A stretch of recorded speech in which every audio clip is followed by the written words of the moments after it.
Diego Pavia and the Vanderbilt Commodores come in at number 41 overall and number 39 out of the 67 Power Conference teams with a score of 67.83 in our 2025 program power rankings. Let's talk about the Commodores. For Regime Plus, you have to have Vandy at 1 out of 1. Clark Lee has finally started to build something there, and Diego Pavia is the spark that they needed. He's an absolute gamer. He has willed them to a couple of the biggest wins in school history. So I think they definitely are going to continue to take a step up there. I don't think they have a ton of other weapons around them, but there's just such a continuity with this team year over year. I think they're set to go here culture-wise. The Commodores are all the way up at number 6 in returning production. This is a team that brought back almost everybody. They're a very veteran roster. I think they are one of these programs that's going to develop, but also they're starting to be a little bit more attractive to high school recruits and a little bit more attractive in the transfer portal.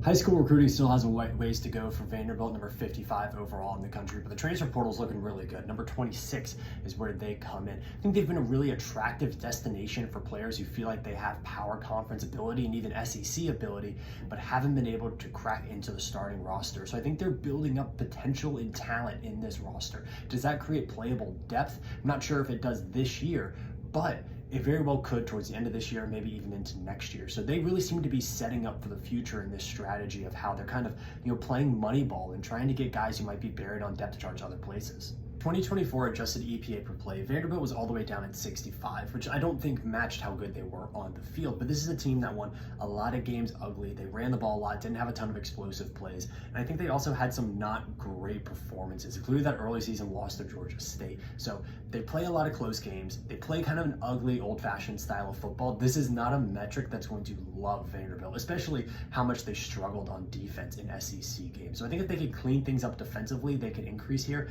But this is not a team that's going to want to win pretty, and they're not going to have a lot of big explosive plays. They're going to ground and pound all throughout the game, and they're just going to hope to hang on defense, especially against some of the better quarterbacks and offenses in the SEC.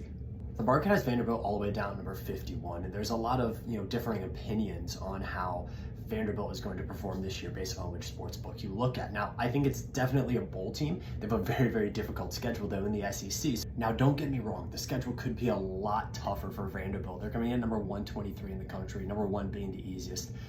It definitely could be 135 or 136 playing in the SEC, but I just don't think the schedule sets up for this Vanderbilt team to be able to reach the 8-9 win mark. They're probably making a bowl game. They're probably going to be a very competitive, very tough team, but I think that's probably the ceiling for where Vanderbilt is right now.